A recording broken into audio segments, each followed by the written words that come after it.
अस्सलाम वालेकुम, आप देख रहे हैं डॉन न्यूज में मेजबान अब्दुल गफ्फार। पुराम रिप्ले के एक और एपिसोड के साथ पुराम में जनाब बात करेंगे Pakistan West Indies one day series की। पाकिस्तान ने 3-0 से कामयाबी हासिल की। पाकिस्तान की रैंकिंग भी बेहतर हुई है। पाकिस्तान ने ओडीआई सुपर लीग में 30 कीमती पॉइंट्स भी हासिल किए। होम सीरीज़ पे एक और फतह मिल गई, लेकिन अब बहुत सारे सवालात हैं जो लोगों के ज़हनों में मौजूद हैं, क्योंकि वेस्ट इंडीज़ की एक ऐसी टीम जो बहुत बड़े नामों पर मुश्तमिल नहीं थी, पाकिस्तान को टफ टाइम दिया और कई मौके पे तकरीबन हर ही मैच में एक मौका ऐसा ज़रूर आया जहाँ वेस्ट इंडीज़ ने पाकिस्तान को बैकफुट पर लेके गया, लेकिन फिर पाकिस्तान ने अपनी जो डेप्थ है, एक्सपीरियंस है और कंडीशंस के हवाले से जो मांगी है, उसकी वजह से पाकिस्तान कमबैक करने और सीरीज़ जीतने में कामयाब रहा। इस पूरी सीरीज़ पर आज हम बात करेंगे। फ्यूचर भी बहुत इंपॉर्टेंट है, जो कि एशिया कप फिर वर्ल्ड कप, बहुत सारे मामला आगे आ रहे हैं। पाकिस्तान के सीनियर स्पोर्ट्स जर्नलिस्ट, तजियाकार, स्पोर्ट्स एंकर मिर्जा इकबाल भाई साहब इस वक्त हमें ज्वाइन करें। अस्सलाम वालेकुम इकबाल भाई, बहुत शुक्रिया ज्वाइन करने के लिए। 3-0 की कामयाबी पे यकीनी तौर पर खुशी तो होनी चाहिए, आपके पॉइंट्स भी मिल गए, लेकिन बहुत सारे सवालात हैं, बारी बारी उसको डिस्कस करेंगे। मुझे ज़्यादातर लगता है इकबाल भाई कि सिलेक्शन के हवाले से कुछ क्लैरिटी बेहतर हो सकती थी। इफ्तिखार टीम में स्क्वाड में है, खेले नहीं। इसी तरह अगर आप देखें तो हारिस को नीचे नंबर पर खिलाया, विकेट कीपिंग उनसे 2 मैचों में करवाई नहीं गई और फिर हमने देखा कि हसन अली बाहर होकर फिर वापस आ जाते हैं। तो कुछ ऐसा लग रहा है जैसे कंफ्यूजन का शिकार रही है टीम मैनेजमेंट। अब्दुल गफ्फार, दरअसल देखें, जीत जो है वो तमाम खामियों को छुपा देती है। पहले मैच में वेस्ट इंडीज ने जब 305 रन स्कोर किए और पाकिस्तान को 306 रन का हदफ मिला, तो उस मैच के बाद जो आखिरी ओवर तक गया, ऐसा लग रहा था कि ये सीरीज बड़ी टफ होगी। लेकिन फिर आप देखें, दूसरा मैच बासानी 120 रन से और तीसरा मैच 53 रन से पाकिस्तान जीता। ठीक है, हमें जीत की खुशी को भुलाना नहीं चाहिए, लेकिन खुशफहमी में भी नहीं मुब्तला होना चाहिए, क्योंकि आप देखें पाकिस्तान का मिडिल ऑर्डर बैटिंग लाइनअप जो है बिल्कुल वल्नरेबल नजर आ रही है। इस आखिरी वनडे को आप देख लें कि 85 रन पर पाकिस्तान की कोई विकेट नहीं गिरी थी और 32 रन के इजाफे के बाद पाकिस्तान की 5 विकेटें गिर गई और 117 पे पाकिस्तान के 5 खिलाड़ी आउट हो गए। वो तो शादाब खान अगर निस्फ सेंचुरी ना बनाते तो पाकिस्तान के लिए मुश्किल होती। सिलेक्शन किस तरह से हो रहा है, ये एक $1 मिलियन क्वेश्चन है। चीफ सिलेक्टर जो है वो तनख्वाह ले रहे हैं, क्या कर रहे हैं समझ में नहीं आ रहा। आप इफ्तिखार को टीम के साथ फिर क्यों ट्रैवल करा रहे हैं? अगर आपने नहीं खिलाना, किसी यंगस्टर को क्यों नहीं मौका देते? बहुत सारी चीजें, आपने ओपनर्स की भरमार की हुई है, 4 ओपनर्स आपके पास हैं। शान मसूद को आप नजरअंदाज कर रहे हैं।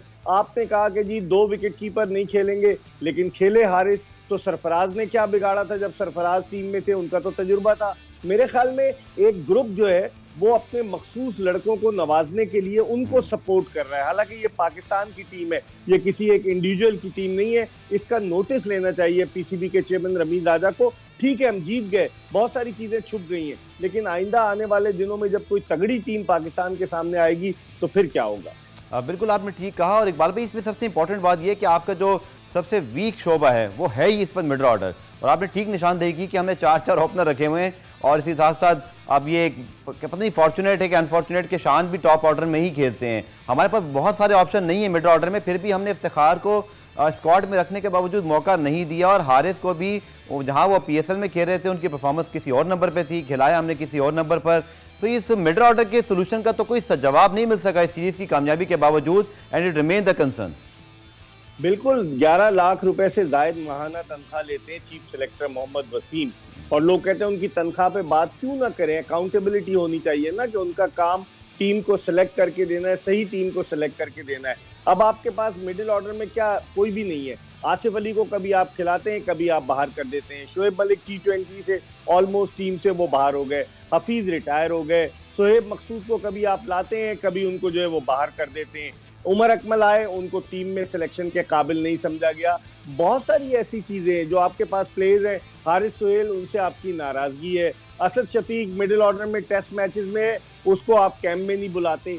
तो इसका मतलब ये हुआ कि पाकिस्तान क्रिकेट बोर्ड के जो चीफ सिलेक्टर हैं, उनके लैपटॉप में क्या वायरस आ गया है? क्या उनको नजर नहीं आ रहा कि पाकिस्तान की मिडिल ऑर्डर बैटिंग कितनी वल्नरेबल है? ये तो हमारी अपनी पिचेस थी। जब हम बाहर जाकर खेलेंगे, खासतौर पर ऑस्ट्रेलिया में अब्दुल गफ्फार, तो वहां तो बाउंसी विकेट्स होंगी, वहां हमारे बैट्समैन हमेशा से स्ट्रगल करते नजर आ रहे हैं। और अगर इमाम या बाबर आजम या फखर या रन स्कोर नहीं करेंगे रिजवान, तो फिर क्या होगा? कि 4 आदमियों के गिर्द पाकिस्तान की बैटिंग लाइनअप रिवॉल्व कर रही है।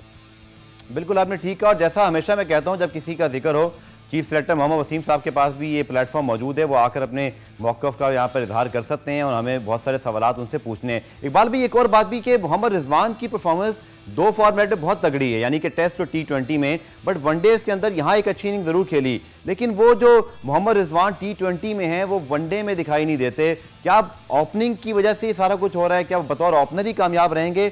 ये भी एक कंसर्न है, क्योंकि रिजवान अब एक सुपरस्टार का दर्जा रखते हैं, लेकिन वो नीचे वो कंसिस्टेंसी नहीं दिखा पा रहे, जिसकी वजह से हमारी वनडे की बैटिंग लाइन वनरेबल है। देखिए, अगर रिजवान की आप परफॉर्मेंस देखें, टेस्ट में बड़ी जबरदस्त है, T20 में तो नंबर 1, मतलब बहुत आला परफॉर्मेंस है, लेकिन आप वनडे में देखें, गुज़िश्ता 12 वनडे में उनकी एक निस्फ सेंचुरी थी और अब ये उन्होंने एक निस्फ सेंचुरी बनाई मुल्तान की सीरीज में।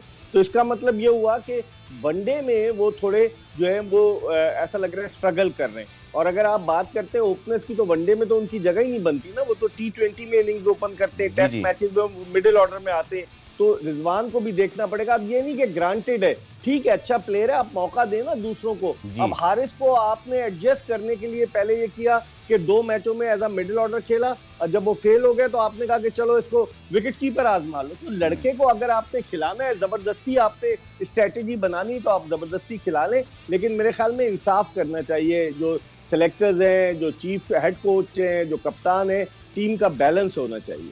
दूसरा आपने बात की मोहम्मद रिजवान की, बात भी बेहतर नहीं होता कि जैसे दुनिया भर में होता। आप देखें, भारत की टीम जरूर हार गई 2 T20 साउथ अफ्रीका से, लेकिन उन्होंने पूरी की पूरी अपनी जो है ना एक बेंच स्ट्रेंथ को वहाँ पर आजमा रहे हैं। हमारे यहाँ ये प्रॉब्लम क्यों है कि रिजवान तीसरा T20 खेले ही क्यों जब उनको विकेट कीपिंग नहीं करना थी? आप हारिस को पूरा मौका देते, आपने उनको क्यों खिलाया एडजस्ट करने के लिए? दूसरा, हसन अली सर बाहर होते हैं परफॉर्मेंस की बेस पर ही, और फिर अगले मैच में वापस आ जाते हैं, जबकि सारी दुनिया ये कह रही है। अब्दुल रऊफ से बात हुई, तौसीफ अहमद साहब से, जिससे पूछें आप सिलेक्टर से, वो कहते हैं भाई हसन अली टेस्ट मैचों में विकेटें ले सकता है तो T20 वनडे में भी ले सकता है, उसको रेस्ट करवा दो ताकि उसका थोड़ा सा रिलैक्सेशन हो जाए और फिर वो फ्रेश होकर कम बैक करें। हमने फिर कल खिला दिया उन्हें।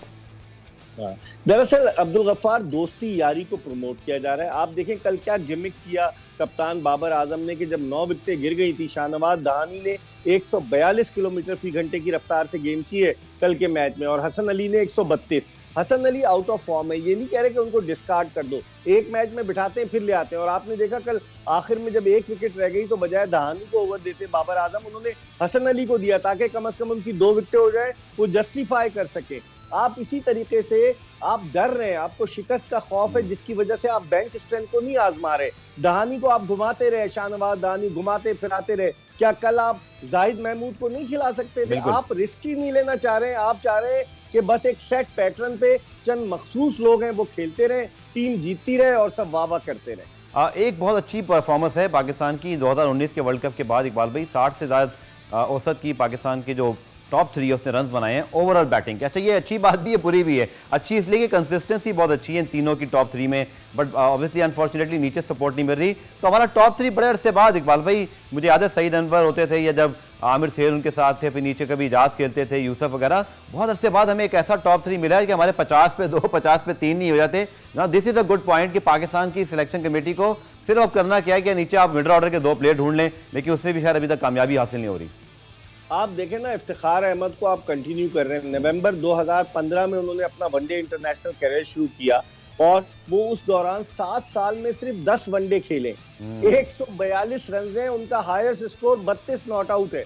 तो फिर उनको मिसबाह-उल हक 3D क्रिकेटर कहते हैं, बॉलिंग में भी 2-3 विकेटें। आप या तो उनको खिलाते रहते, अगर आप खिलाते नहीं तो टीम के साथ क्यों रख रहे हैं? फिर आप किसी यंगस्टर को मौका दें, इतने सारे यंगस्टर्स हैं। कामरान गुलाम कहाँ गया, केपी का बैट्समैन जिसने रन्स के अंबार लगाए, आप उसको लिफ्ट ही नहीं कराते। अब्दुल्ला शफीक को रखा हुआ है, आप उसको ट्राई नहीं करते। क्या कोई कल बैठ नहीं सकता था कि आखिरी मैच है, सीरीज जीत चुके, लेकिन हमारे सर पर शिकस्त का खौफ सवार है अब्दुल गफ्फार। हम अपने सेट, और आपको पता है कि एक वनडे मैच के लाखों रुपए मिलते हैं, तो कौन छोड़ेगा अपने लाखों रुपए? तो मेरे ख्याल में इनको सोचना चाहिए, इंसाफ का तराजू हाथ में रखना चाहिए, और इंसाफ के साथ अपनी बेंच स्ट्रेंथ को आप नहीं आजमाएंगे तो कहीं मुश्किल सूरत हाल आई तो फिर आप फंस जाएंगे। ये इस बात को नहीं सोच रहे। वेस्ट इंडीज को देखें, कल उन्होंने अजारी जोसेफ को बिठाया ना, हालांकि उनका मेन बॉलर है, कल उन्होंने दूसरे को मौका दिया, उन्होंने काफी अपने नए लड़कों को मौका दिए। हमने सिर्फ किसको मौका दिया? हमने सिर्फ शाहनवाज दहानी को मौका दिया, और बाकी हम वही अपने पुराने लड़कों को, और हारिस ने तो अपना डेब्यू किया, बाकी हमने उन्हीं पे इन्हिसार किया। तो ये सरासर ज्यादती है। एक अच्छा पॉइंट इकबाल भी ये भी डिस्कस किया जा सकता है, जहाँ पॉजिटिव चीज़ें हैं कि हमारे स्पिनर्स ने फाइनली वो परफॉर्मेंस दिखाई दूसरे मैच के बाद, पहले नवाज ने फिर कल शादाब ने विकेटें ली कि हमें करना चाहिए था। पहले मैच में ये चीज़ कमी दिखाई दी और लग रहा था कि शायद हमें स्ट्रगल करनी पड़ेगी, लेकिन नवाज और शादाब, इकबाल भी क्या समझते हैं अगर ये बतौर स्पिनर और चूंकि बैटिंग में भी इनकी बड़ी वैल्यूएबल कंट्रीब्यूशन हो जाती है तो पाकिस्तान की बैटिंग में डेप्थ आती है और यही हमारी सोच भी रही है कि थोड़ी लंबी बैटिंग कर लें। आई थिंक इन दोनों की परफॉर्मेंस से टीम मैनेजमेंट कप्तान को कुछ इत्मीनान हुआ होगा। बिल्कुल, आप देखें ना, शादाब ने कल रन स्कोर किए, तकरीबन 4 साल के बाद उन्होंने निस सेंचुरी बनाई है वनडे इंटरनेशनल मैचेस में, लेकिन बड़ी उम्दा इनिंग्स खेली उनकी। उस इनिंग्स की बदौलत पाकिस्तान ने 270 रन का टारगेट दिया वेस्ट इंडीज को। शादाब अब एक अच्छे ऑलराउंडर का रूप इख्तियार करते जा रहे हैं। पीएसएल में भी उन्होंने अच्छी परफॉर्मेंस दी। अब देखते हैं कि T20 वर्ल्ड कप में वो कैसे परफॉर्म करते हैं। और नवाज अपनी उम्दा बॉलिंग के जरिए, अब लगता है मुझे कि इमाद वसीम की इन्होंने कहानी खत्म कर दी है। इमाद वसीम, पाकिस्तान क्रिकेट का ये अलमिया है कि जो कप्तान बनने के लिए फेवरेट हो जाता है उसको बाहर कर देते हैं। शान मसूद का नाम आ रहा था, उसको बाहर कर दिया। इमाद वसीम टीम से बाहर हो गया। इसी तरीके से माजी में असद शफीक का नाम आ रहा था, मोहम्मद यूसुफ ने कहा उन्हें कप्तान होना चाहिए, वो टीम से बाहर हो गए। तो पाकिस्तान क्रिकेट की सियासत जो है ना, वो कई क्रिकेटर्स को गुमनामी के अंधेरों में ले जाती है। चलिए पुराने में ब्रेक शामिल करते हैं। एक बार भी ब्रेक से वापस पाकिस्तान क्रिकेट बोर्ड के दीगर मामला की बात करेंगे, जो कि चेयरमैनशिप के हवाले से बड़े क्या सराहियां हो रही हैं, बड़े तबसरे हो रहे हैं कि क्या कोई तब्दीली हो सकती है और फिर आगे क्या इसका असर बाकी ओहदों पर भी पड़ेगा। डिस्कस करेंगे इस शॉर्ट कमर्शियल ब्रेक के बाद। पुराने रिप्ले में खुशामदेद। पाकिस्तान की जीत ओडीआई सीरीज में, लेकिन पाकिस्तान क्रिकेट बोर्ड के हवाले से जो है वो अनसर्टेनिटी बरकरार है इकबाल साहब, चूँकि हुकूमत के पास बड़े चैलेंजेस, हमने सारा कुछ यही सुना, कुछ तरमीम की बातें भी, खबरें भी मौजूद हैं। आपके पास क्या खबरें इकबाल भी? बड़े आप बाखबर रहे हैं तमाम मामला से होते हैं कि रमीज राजा साहब कल बड़े कॉन्फिडेंट दिखाई दे रहे थे क्लोजिंग सेरेमनी में, लेकिन कुछ खबरें हैं ऐसी जैसे जो लोग उनको रिप्लेस करना चाहते हैं, उनकी कोशिशें जारी हैं। बिल्कुल, आपने सही कहा। रमीज राजा का आपको एक बयान सामने आया होगा, नजर से गुजरा होगा, जिसमें उन्होंने कहा था कि अगर स्किपर गए तो मैं 2 मिनट नहीं लगाऊंगा। तो स्किपर को तो गए हुए 9 अप्रैल को गए थे, 2 महीने से ज्यादा हो गए। वो 2 मिनट अब 2 महीने से ज्यादा में तब्दील हो गए। आपको याद होगा 2008 में जब जनरल परवेज मुशर्रफ ने सदर की हैसियत से इस्तीफा दिया था, तो उसी दिन पीसीबी के चेयरमैन डॉक्टर नसीम अशरफ ने भी इस्तीफा दे दिया था कि मुझे मुशर्रफ साहब लेकर आए थे, मैं कंटिन्यू नहीं कर सकता।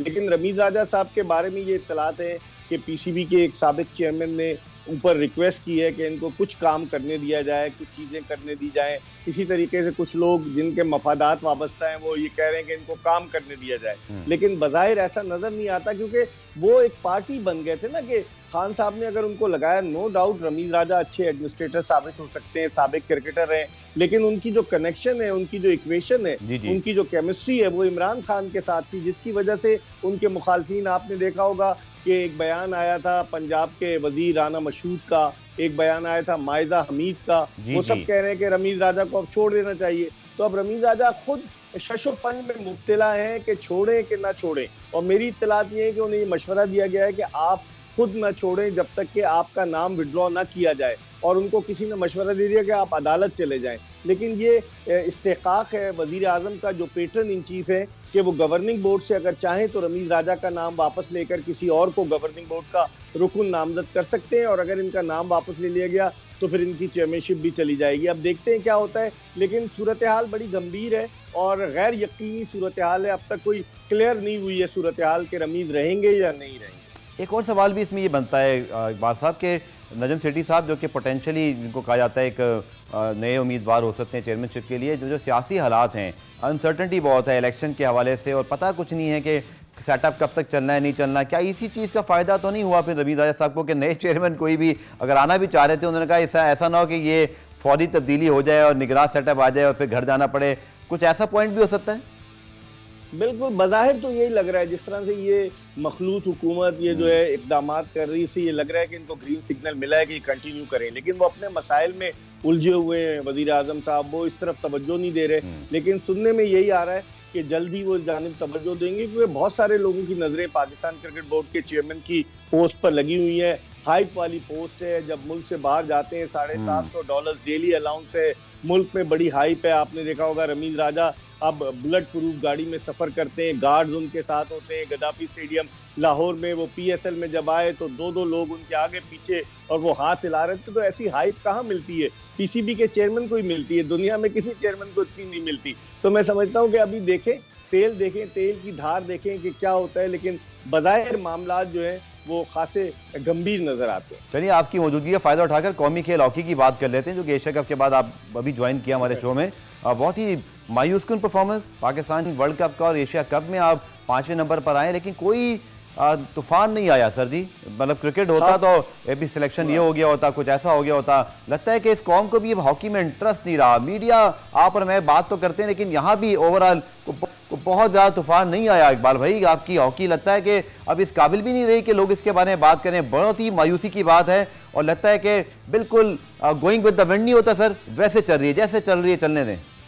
देखिए, हॉकी हमारा कौमी खेल हुआ करता था। पाकिस्तान हॉकी टीम आलमी रैंकिंग में 18वें नंबर पर है, और इस घर को आग लग गई घर के चिराग से।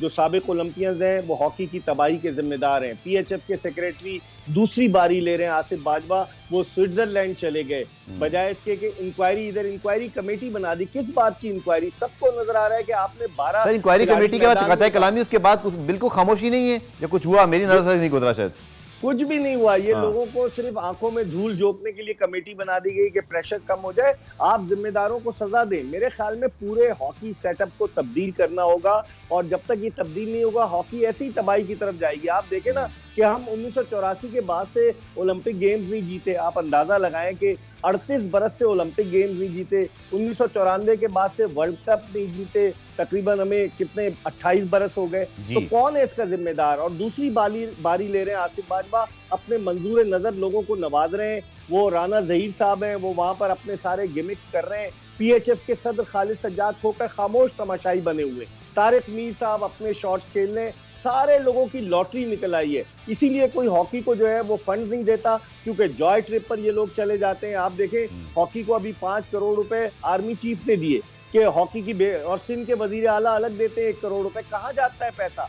आप जॉय ट्रिप पर अगर लगाएंगे, हॉकी की तरक्की पर नहीं खर्च करेंगे, तो यही हाल होगा जो हमारा हुआ कि हम दूसरी मर्तबा वर्ल्ड कप के लिए क्वालिफाई नहीं कर सके। अब्दुल गफ्फार, कितने अफसोस की बात है, वो टीम जिसने 4 मर्तबा, दुनिया में सबसे ज्यादा 4 मर्तबा वर्ल्ड कप हॉकी टूर्नामेंट जीता है, वो दूसरी मर्तबा क्वालिफाई नहीं कर सकी। ये बड़े अफसोस की बात है। ओलंपिक्स में हम 2 मर्तबा क्वालिफाई नहीं कर सके। मेरे ख्याल में हॉकी की तरफ तवज्जो देनी चाहिए, वरना लोग बददिल हो जाएंगे हॉकी।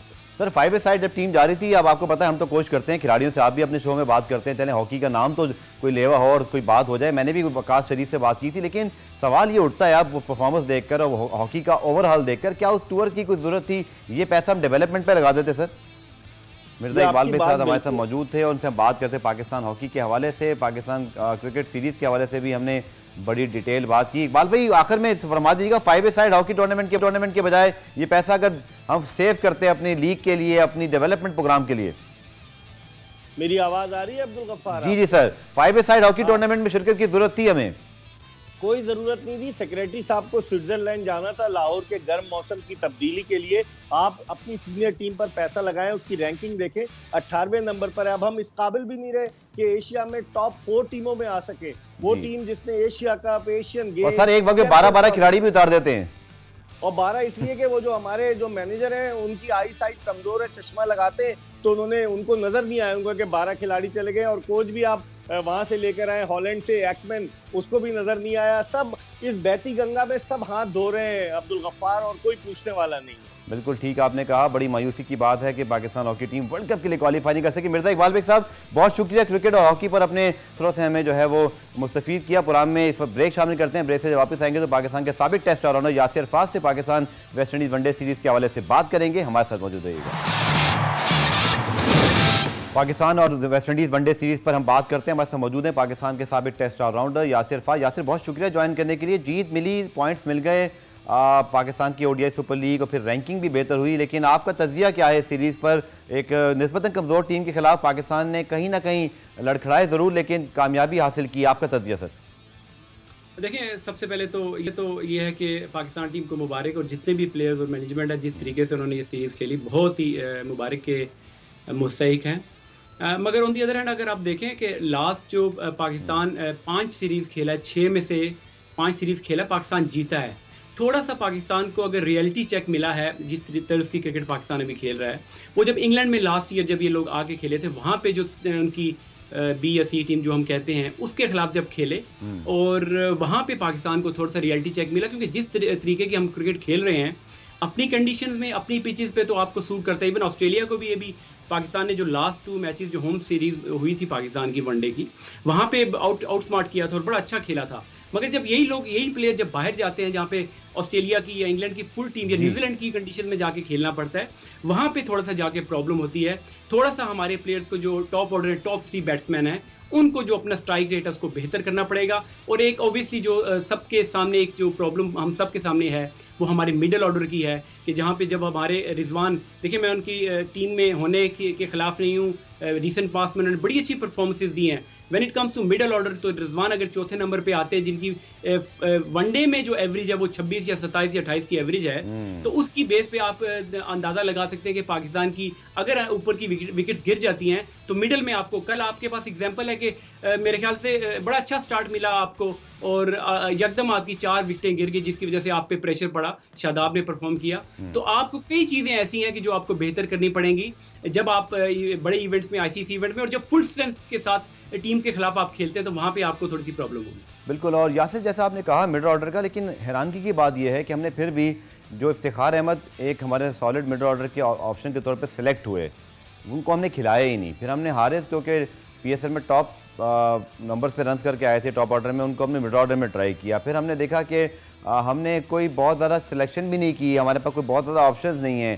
सो क्या इसका हल क्या हो सकता है? क्योंकि अगर हम ऑप्शन ही नहीं रखेंगे और ट्राई आउट करेंगे ही नहीं, जैसे कि इफ्तिखार नहीं खेले, और अगर हम देखें तो स्ट्रगल कर रहे थे हारिस, क्योंकि उनका नंबर वो नहीं है, वो ज़्यादातर पीएसएल में ऊपर इम्प्रेस करके आए थे, तो हमने कोई ख़ास शायद हिकमत अमली बनाई भी नहीं। देखिए, मुझे मेरी अपनी जो राय है और मेरा जो इस मसले का जो हल वो ये है कि मैं हमेशा से अपने जब भी शोज़ में बैठता हूँ तो मैं ये बात करता हूँ कि जब भी किसी प्लेयर को आपने इफ्तिखार की बात की, तो देखिए 3-4 साल के से वो सर्किट में तो हैं, वो प्लेयर बन के क्यों नहीं दे रहे, ये एक बहुत बड़ा सवालिया निशान है। वो अगर आप इफ्तिखार को से खुद बात करें या सिलेक्शन कमेटी या जो मैनेजमेंट हमारी, उनसे अगर पूछा जाए कि आप एक प्लेयर जो डोमेस्टिक में परफॉर्म करके आता है, जब टीम में आ जाता है तो वो परफॉर्मेंस उसकी परफॉर्मेंस में बेहतरी क्यों नहीं आती, उसकी रीज़न मैं ये समझता हूँ कि हर 2 मैच या 3 मैच के बाद जब आप टीम के कम्बिनेशन को चेंज कर देते हैं एक नए लड़के को, और अक्सर मैं ये सुनता हूँ लोग कहते हैं ट्राई कर देना, मैं अब इसके बिल्कुल खिलाफ हूँ कि ट्राई क्यों करें आप।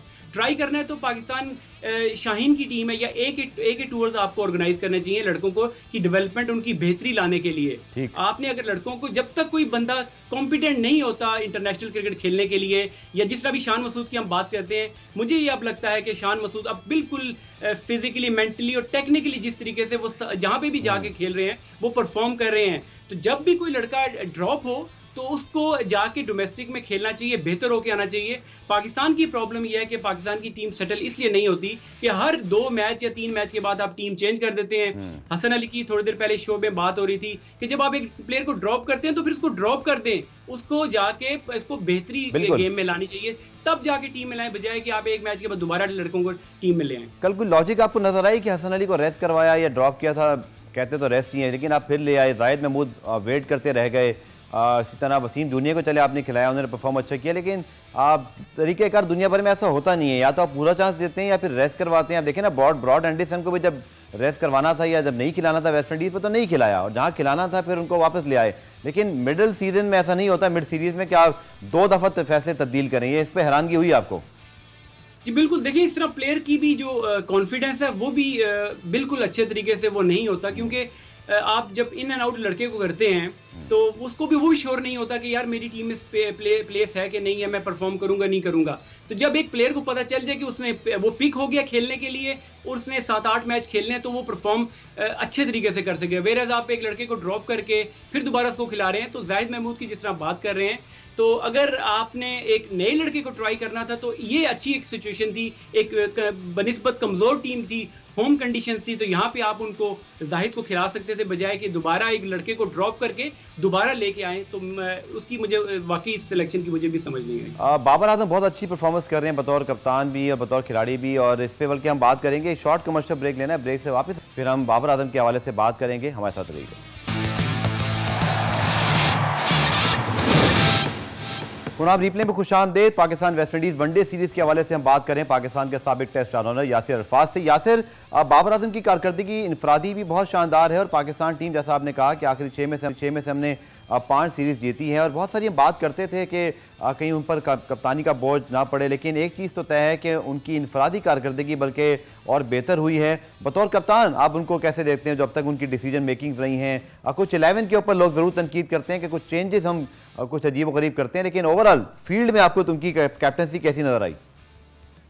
देखिए, बाबर तो नो डाउट कि पाकिस्तान क्रिकेट का बैकबोन अगर आप कहें तो गलत नहीं होगा कि जिस तरीके से पाकिस्तान टीम को एंकर करते हैं और जो उनका रोल है बड़े अच्छे तरीके से वो निभाते हैं। बाकी प्लेयर्स का थोड़ा सा होता है उसमें आके वो अपना रोल प्ले करते हैं, मगर जो बाबर का रोल है टीम में और उन्होंने जो रिसेंटली जो fastest as captain fastest 1000 run किए हैं, वो इसकी एक मिसाल है कि जिस तरीके से वो पाकिस्तान टीम के लिए परफॉर्म कर रहे हैं। और ये चीज़ बिल्कुल सही आपने कहा कि ये हर बंदे के जहन में ये चीज़ थी कि अभी यंग हैं, इन पे कप्तानी का बोझ इतनी जल्दी, और स्पेशली पाकिस्तान टीम जैसी टीम पे की कप्तानी करना इतना आसान काम नहीं होता। तो उसके बावजूद उन्होंने परफॉर्मेंस अपनी उसको नीचे नहीं आने दिया।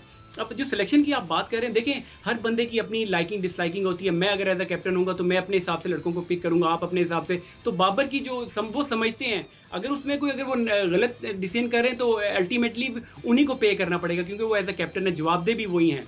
तो हर बंदे की अपनी लाइकिंग डिसलाइकिंग होती है, अपने फेवरेट प्लेयर्स होते हैं। अगर जानबूझकर किसी लड़के के साथ ज्यादती होती है तो वो गलत बात है। अदरवाइज बाबर जो आपने जो उनकी परफॉर्मेंसेस की बात की, बेहतरीन, इसी तरह अगर परफॉर्म करते रहे, one of the best batsman ना कि सिर्फ पाकिस्तान के बल्कि दुनिया के भी वो बन सकते हैं, क्योंकि बस उन बस टाइम बहुत है अभी। आखिर में चूंकि पाकिस्तान को विजिट करना है, नेदरलैंड्स का भी, उससे पहले एशिया कप भी है, स्पेशली नेदरलैंड्स के हवाले से लोग बात करते हैं कि डिफरेंट कंडीशंस होंगी और हमने देखा कि वहाँ बॉल स्विंग होता है और फिर डेफिनेटली एक अलग तरह का चैलेंज होगा कि गो के टीम बहुत बड़ी नहीं है, लेकिन आप समझते हैं कि हमारे जो मिडल ऑर्डर के क्लैप्सेस हैं इससे थोड़ा सा हमें सीखना पड़ेगा और जाने तवज्जो देनी पड़ेगी, क्योंकि ये याद रखने की बात है कि हम अपने मुल्क में खेल रहे थे और वेस्ट इंडीज़ जैसी टीम के खिलाफ जिसके बहुत सारे नामी गिरामी खिलाड़ी क्रिकेट को खैरबाद कह चुके हैं, ट्रांजिशन में वो टीम है, उसके बावजूद उन्होंने टफ टाइम दिया और हमारी मिडल ऑर्डर को एक्सपोज किया है। देखिए, बिल्कुल किसी भी टीम को इजी नहीं ले सकते। आयरलैंड की मिसाल आपके सामने है, पाकिस्तान वर्ल्ड कप में उनसे हारा, और हॉलैंड की टीम भी इतनी बुरी नहीं है, अच्छी खेलती है और अपनी कंडीशन में ऑब्वियसली वही इंग्लैंड वाली कंडीशंस होंगी। वहाँ पे जो मीडियम पेसर भी होगा पाकिस्तान की टीम के, पाकिस्तान की जिस तरह की बैटिंग लाइनअप है मुश्किल डाल सकता है। और हॉलैंड की टीम जो है अपनी मुल्क में और अपनी कंडीशन में ऑब्वियसली मुश्किल होगी पाकिस्तान टीम को, मगर पाकिस्तान इंटरनेशनल मैच को आप कभी भी ईजी नहीं ले सकते।